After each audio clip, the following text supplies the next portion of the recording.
Assalamualaikum warahmatullahi wabarakatuh. Alhamdulillah wa syukrulillah wa la hawla wa la quwata illa billah. Wassalatu wassalamu ala rasulillah Muhammad ibnu Abdillah la nabiyya ba'dah. Amma ba'du. Kaum muslimin, kaum muslimat yang mudah-mudahan dimuliakan Allah Subhanahu wa ta'ala. Pada kesempatan kali ini kita akan membahas hukum-hukum tajwid yang terdapat dalam surah Al-Quraisy. Surah Al-Quraisy berartikan suku Quraisy. Jumlah ayatnya ada 4 ayat. Sebelum kita membahas hukum-hukum tajwid yang terkandung di dalam surah Al-Quraisy, diharapkan untuk menyimak dan membuka Al-Quran dan juz amma-nya. Saya akan bacakan dulu surah Al-Quraisy sesuai hukum tajwid dan makharijul huruf yang benar. A'udzu billahi minasy syaithanir rajim.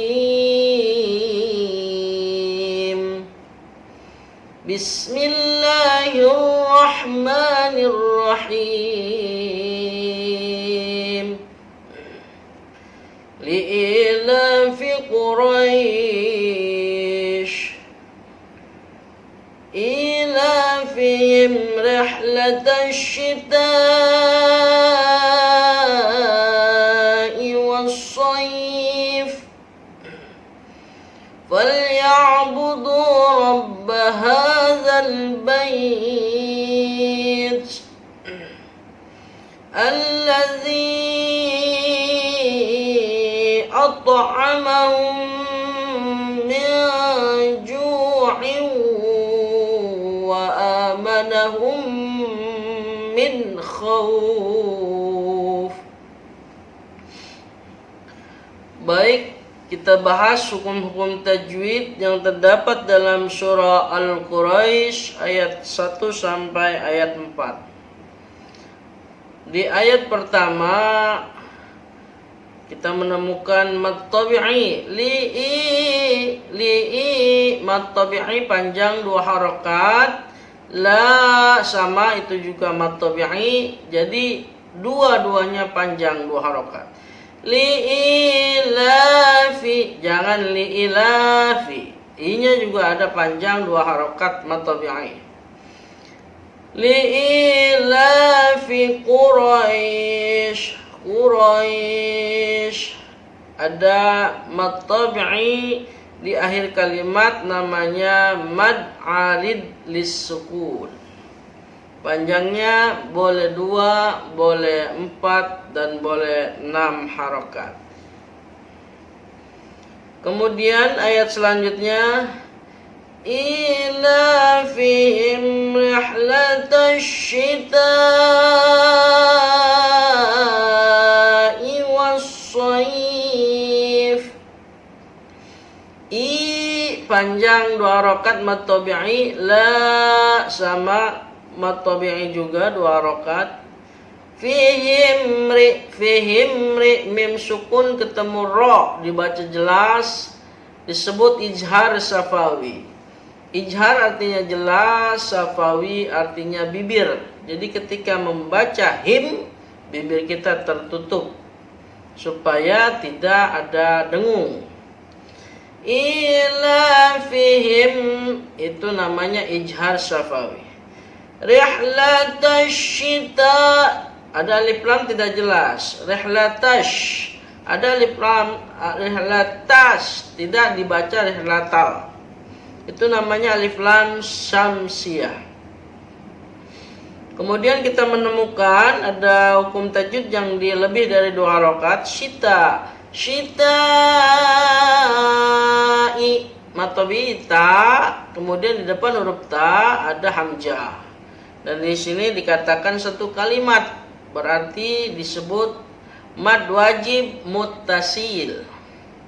Panjangnya boleh 2, boleh 4, dan boleh 6 harokat. Definisi dari mad wajib muttasil apabila ada mad tabi'i bertemu dengan hamzah di satu kalimat.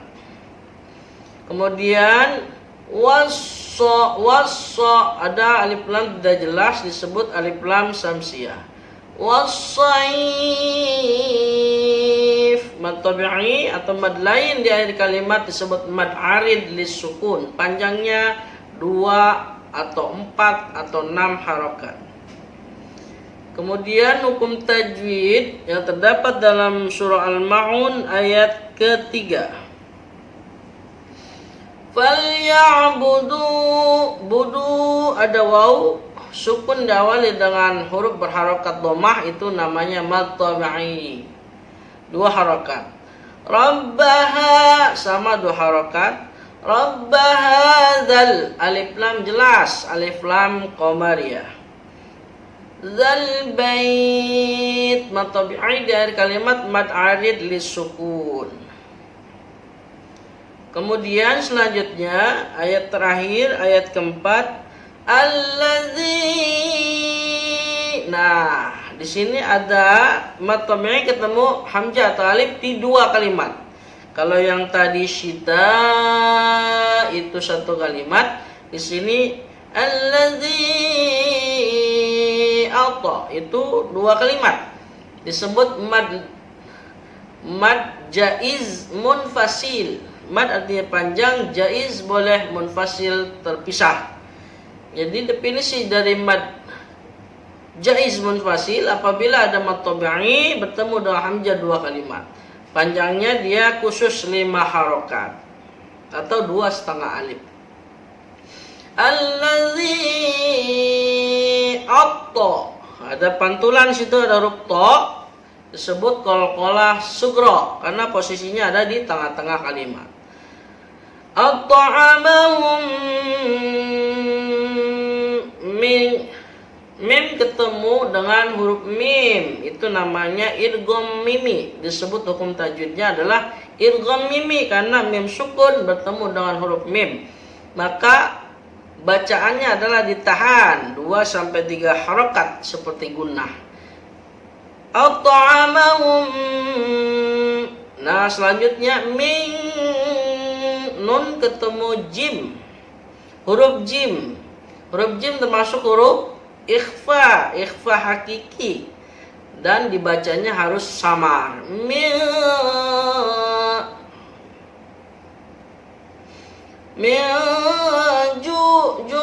Mad tabi'i ada tanwin kasrah bertemu dengan huruf waw, disebut dengan idgham bigunnah, dimasukkan ke dalam huruf yang kedua. Ditahan. Idgham bigunnah apabila ada nun sukun atau tanwin bertemu dengan huruf yang 4, ya, nun, mim, dan waw. Di sini adalah waw. Ditahan masuk ke dalam huruf yang kedua. Kemudian wa amanahum, khusus di sini ada fathah berdiri di atas alif, disebut mad badal, bukan mad tabi'i. Di sini disebut mad badal. Mad artinya panjang, badal artinya pengganti.